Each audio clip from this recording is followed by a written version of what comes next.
ہمارا رہبر تم نے ہم سے چھین لیا امریکہ اسرائیل نے، تم ہمارے ساتھ کھڑے ہونے کے بجائے ان کی املاک کا تحفظ کرتے ہو. اور اب یہ خبریں آ رہی ہیں، ٹیلی فون آ رہے ہیں کہ فلاں تھانے میں آ جاؤ، فلاں تھانے میں آ جاؤ. میں پیغام دے رہا ہوں صوبائی حکومت کو. ہمارے علماء کئی دفعہ ان سے میٹنگیں کر چکے ہیں، ان کو پیغام دے رہا ہوں صوبائی حکومت کو، اور پیغام بڑا واضح ہے. ہمارے لوگوں میں ابھی پہلے دن والا جذبہ موجود ہے. ہم نے اپنے لوگوں کو روکا ہوا ہے، سمجھایا ہوا ہے. اس لیے سمجھایا کہ پاکستان کسی سختی کا متحمل نہیں ہے، کیونکہ ہمیں پتا ہے پاکستان کے پیچھے فتنۃ الہند بھی کھڑا ہے، خوارج بھی کھڑا ہے. ہمیں اپنی سرزمین کی فکر بھی ہے. لیکن یاد رکھو، جس طرح وعدہ کیا گیا ہے، اگر کوئی بچہ گرفتار ہوا تو ہمارے لیے کراچی میں کوئی ریڈ زون پار کرنا مسئلہ نہیں ہے. لبیک یا حسین، لبیک یا حسین. کل بھی ہمارا رات کو ایک اجلاس ہوا ہے، آج رات کو بھی ایک اجلاس ہے، کل بھی ایک میٹنگ ہے. یاد رکھیے گا، یہ میٹنگیں ہماری جو ہو رہی ہیں ساری چیزوں کا ہم تجزیہ کر رہے ہیں، تحلیل کر رہے ہیں. اگر کوئی اقدام اٹھایا تو پھر شکایت نہ کرنا کہ مولانا وہ یوں ہو گیا تھا، ہمارے پاس اوپر سے فون آ گیا تھا، نیچے سے فون آ گیا تھا. یہ سارے فون اپنے پاس رکھنا بھیا، یہ یاد رکھنا.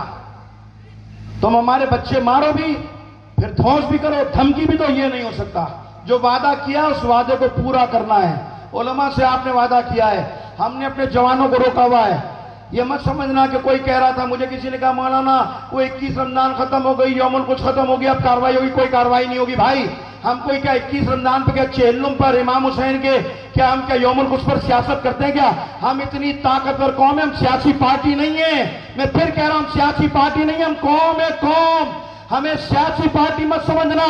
ہم اپنی عبادت پہ، رسومات پر اکتفا نہیں کرتے. ہم اتنی طاقت اور قوت رکھتے ہیں، جب چاہیں جس جگہ پہ چاہے اقدام کریں گے، ہمیں کوئی روک نہیں سکتا. لبیک یا حسین، اور لبیک یا حسین. ابھی تو ہم اپنے رہبر کی شہادت کے صدمے سے ہی باہر نکلے.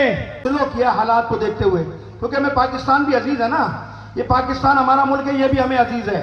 اس لیے ابھی تیاری ہو رہی ہے. یہ میں آپ کو پہلے پیغام دے رہا ہوں، ابھی تاریخ وارخ طے نہیں ہے، لیکن پیغام دے کے جا رہا ہوں کہ تیاری کرو.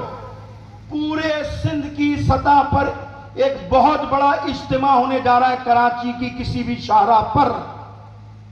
اس کے لیے ابھی جگہ طے کر رہے ہیں، تاریخ طے کر رہے ہیں. انشاءاللہ تعالی ہوگا اجتماع.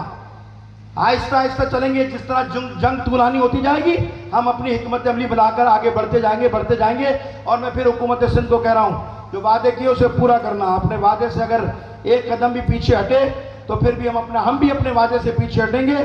یاد رکھنا. پھر کہہ رہا ہوں کہ کوئی بچہ گرفتار نہیں ہونا چاہیے. ہماری اسٹریٹجی بنی ہوئی ہے، ہماری حکمت عملی بنی ہوئی ہے. صرف دعوت دینی ہے لوگوں کو. پھر یہ نہ کہنا کہ مولانا صاحب آپ نے ہمیں پہلے بتایا نہیں تھا، ہم تو پہلے بھی بتا چکے ساری چیزیں. بس یہی اختتام کرتا ہوں.